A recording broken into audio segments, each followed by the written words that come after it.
team. How's it going? How are you doing? Good, I am fantastic. I kind of fancy myself a bit of like a theoretical historian, which is where you kind of imagine how history would have went down if that one guy hadn't shot that Archduke. Fun fact, that's the event that kicked off World War I, and that's the most important historical event of the 20th century. You can use that at parties, then you'll sound as smart as me. And I know that you guys didn't aspire to that until this very night, but you're welcome. So, so I kind of imagined this exchange that would happen if, say, Britain got drunk and decided that she wanted America back. So this is how I imagine that exchange would go. So Britain shows up at America's house like, America, you gotta open the door, America. I need to speak to you for a minute. America's like, oh, what time is it, Britain? What are you doing here? And then Britain says like, America, I've been thinking quite a lot. And I think we should get back together. In America, I don't think so, Britain. Like, I mean, you kind of screwed me over quite a bit. And then Britain's like, no, wait, but we've been getting along so famously. Like, you love Doctor Who. America says, Doctor Who? You know, David Tennant and the Daleks and Cybermen. All right, bit of a niche market, that's all right. What about like the Beatles and the Sex Pistols and the Rolling Stones? I don't know, Britain. Like, I mean, I'm kind of more about that LMFAO shit now. I don't know what that means, but I love you despite it. All right, so, you know, not music so much, but what about Russell Brand, you know, British comedian, like, gonna go on down to the pub, take a shot of heroin, marry Katy Perry, and then call it a night. Divorcing the next day, it's all very, no? America is like, man, we got Louis C.K., we don't need fucking Russell Brand. Anyway, so America is about to close the door in Britain's face, and Brittany's like, wait. I can get you into Hogwarts.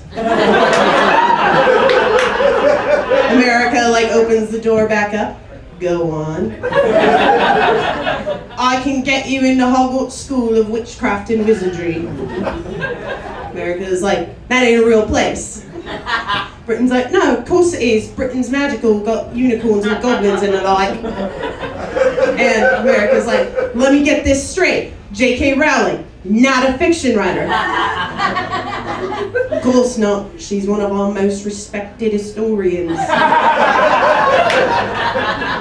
Well, how do I know you're telling the truth, Britain? I've been burned alive.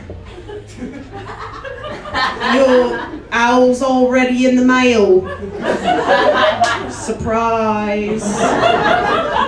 Yeah, so, you know, that's just one of my many theories for how history could potentially go down. And this might be shocking to you, but that fucking spot-on Russell Brand impression does not bring all of the boys to the yard. I don't know. That might be shocking to absolutely no one but me. But so I decided that I needed to like consult some sex experts if you will. So I went to the sex issue of Cosmo, which is actually every issue of Cosmo. But this is the one where you can write in with your questions. And I was like, oh, maybe they'll have the same questions I do.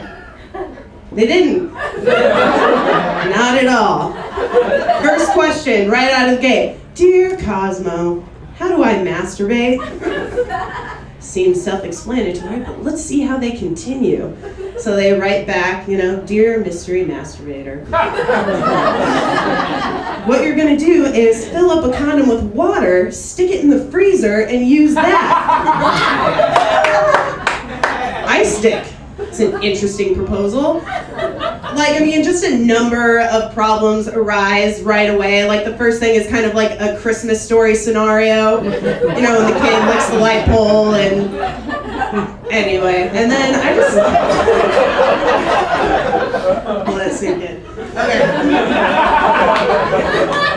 So, and then the next problem is what do you do with it when you're done? Do you stick it back in the freezer? Do you use it later? And then what if this lady has kids? Like, her little son walks up and is like, hey mom, can I have this popsicle? And she's like, no, Timmy! And then later he walks up to her like, hey mom, why did that popsicle taste like fish sticks in a balloon?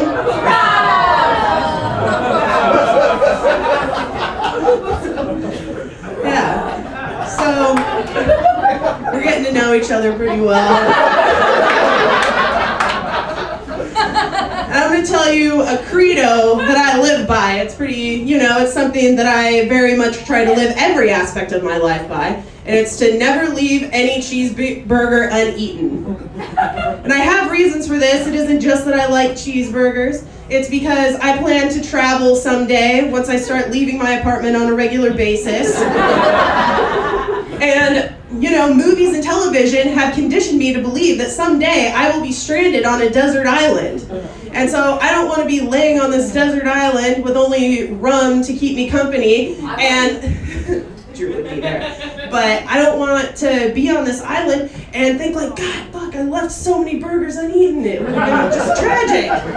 So that's a little credo that I live by.